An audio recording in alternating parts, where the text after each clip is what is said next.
जब भी कृष्ण का नाम लिया जाता है, राधा का नाम अपने आप हृदय में उतर आता है। ऐसा इसलिए नहीं कि राधा केवल कृष्ण की प्रेमिका थी, बल्कि इसलिए कि राधा स्वयं प्रेम है और कृष्ण उस प्रेम का आधार। राधा कृष्ण का संबंध सांसारिक प्रेम से कहीं ऊपर आत्मा और परमात्मा के मिलन का प्रतीक है। मान्यता है कि राधा जी का जन्म वृषभानु गोप और कीर्ति माता के घर हुआ। बचपन से ही उनके मुख पर एक अलौकिक तेज था। कहा जाता है कि राधा जी साधारण बालिका नहीं थी, बल्कि वे कृष्ण की लादनी शक्ति के रूप में पृथ्वी पर अवतरित हुई। कुछ ग्रंथों के अनुसार राधा जी का प्राकट्य कृष्ण से पहले हुआ, ताकि जब कृष्ण वृंदावन आए तो प्रेम पहले से उनका मार्ग देख रहा हो। संतों और भक्तों ने बार बार कहा है, राधा और कृष्ण दो शरीर एक आत्मा है। कृष्ण को यदि परमात्मा माना जाए तो राधा जीवात्मा की सर्वोच्च अवस्था है। राधा का प्रेम बिना किसी शर्त का था, न अधिकार, न अपेक्षा, न मांग, बस समर्पण।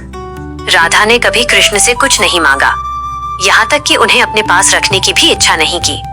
राधा जी का जीवन केवल मिलन नहीं, बल्कि विरह का महासागर है। कृष्ण मथुरा चले गए, द्वारका बस गई, लेकिन राधा वृंदावन में ही रही। यह विरह साधारण बिछड़ना नहीं था, यह वह अवस्था थी जहाँ हर सांस में कृष्ण थे।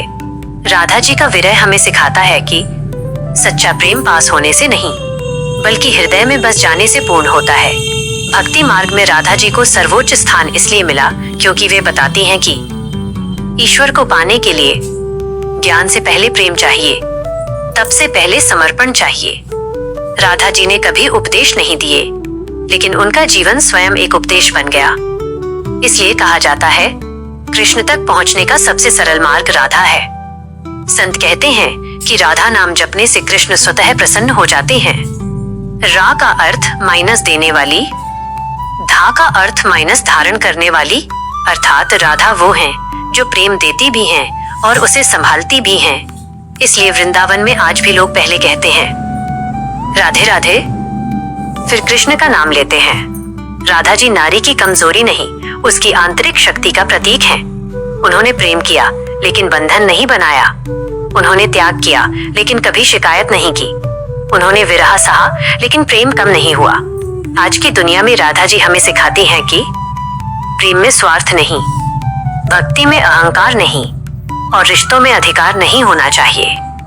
कृष्ण द्वारका गए, लेकिन वृंदावन आज भी राधा का ही माना जाता है, क्योंकि कृष्ण ने लीला की, राधा ने प्रेम जिया। वृंदावन की हर गली, हर कुंज, हर वृक्ष आज भी राधा के नाम से गूंजता है। राधा जी हमें यह सिखाती हैं कि ईश्वर को पाना कठिन नहीं, कठिन है स्वयं को पूरी तरह समर्पित करना। जब अहंकार मिट जाता है, तब राधा प्रकट होती हैं। राधा जी कोई साधारण पात्र नहीं, वे प्रेम का सिद्धांत, भक्ति की पराकाष्ठा और आत्मा का परम लक्ष्य है। कृष्ण लीला है, राधा भावना है। कृष्ण शब्द हैं, राधा अर्थ है, और इसलिए कहा गया है जहाँ प्रेम है वहाँ राधा है। ऐसी ही और कहानी जानने के लिए हमारे चैनल को सब्सक्राइब करें।